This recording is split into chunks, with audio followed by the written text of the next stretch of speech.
Capos Gone Wild. No, I meant to say Capos Gone Wild. Now you got it.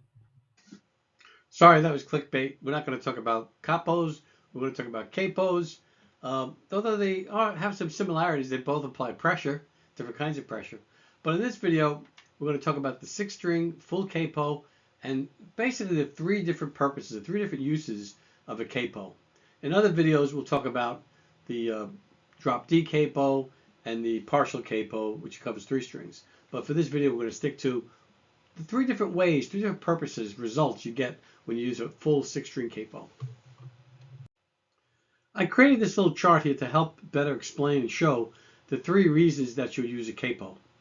If you might be using a capo for number one, to change the voicing of the chord. Number two, just to make chords easier, you might use a capo. And number three, you might use a capo to change the key you're in.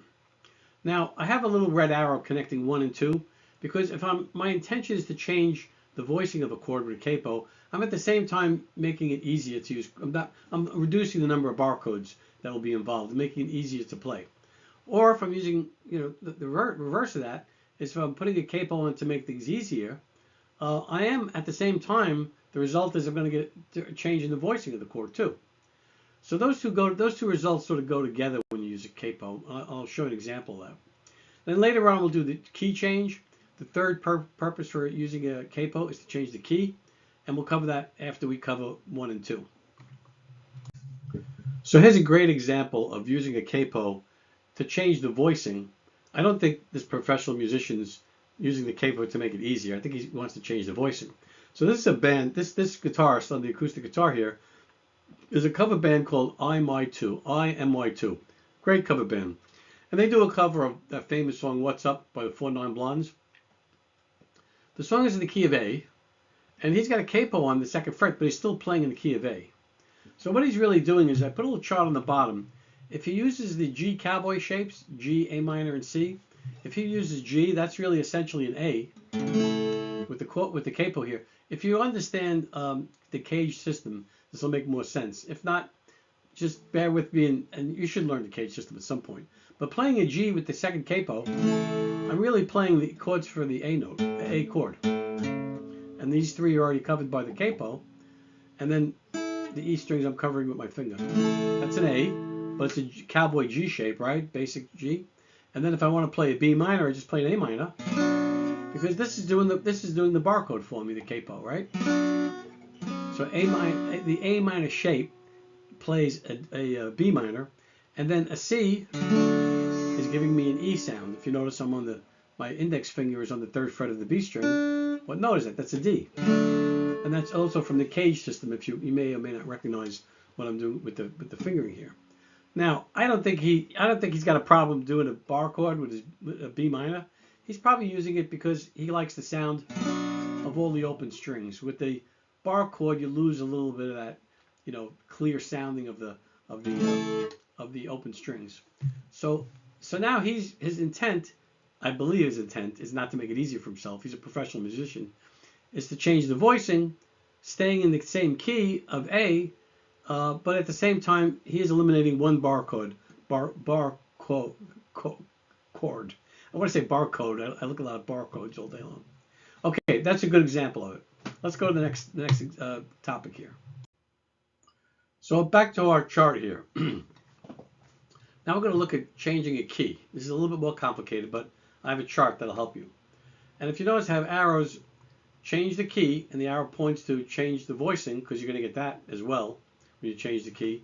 And you're also going to make, to some extent, the chords easier. Whenever you use a capo, you're usually eliminating some bar chords. So let's look at what the scenario is when using a capo to change the key.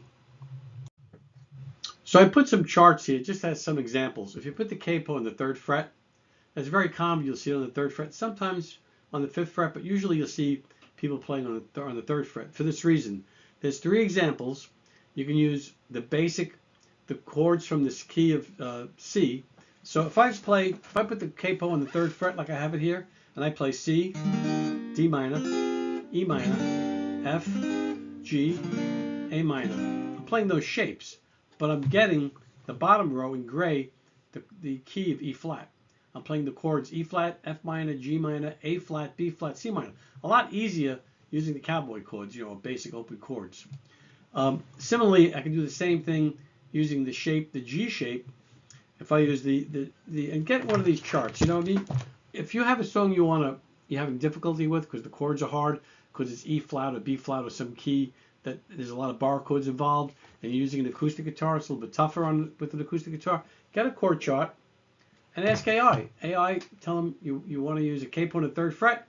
You want to know what's the most logical open chords to use, C, G, or D, and AI will tell you. And then you can sort of see what's going on when you have a chord chart printed out. You can see what the results are. So similarly, if you know the chords, here actually these chord charts tell you what the chords are for each of these keys.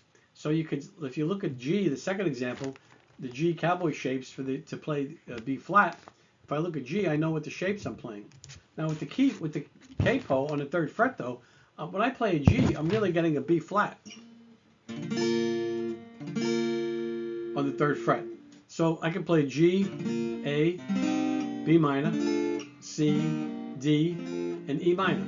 That middle red row right here, the middle red, G, A minor, B minor, C, D, E minor. But I'm getting the chords, the actual sound for the key of B flat. So you can see this is a little bit more complicated, but between AI and, you can always put a comment in my video as well, and I can try to help you out with it. But between AI and a chord chart like this, you should be able to figure out, how to accommodate a capo to change the key and use basic open chords, whether they're the C family, the C shape, the G shape, or the D shape. And here's 3 examples right here. Thanks for watching. I hope you found this video useful so you understand the full 6-string capo and the 3 different ways you can use it. We'll have other videos on the drop D capo and cut capo. You'll see the descriptions. You'll see the links for those in the description and at the end of this video. In the meantime, if you want to buy any capos or strings or other items, there are links in this description if you want to support the channel, or you could buy them any way you like, or just don't buy anything. It's up to you. Have a great day. Hope this was useful. See you next time. Bye now.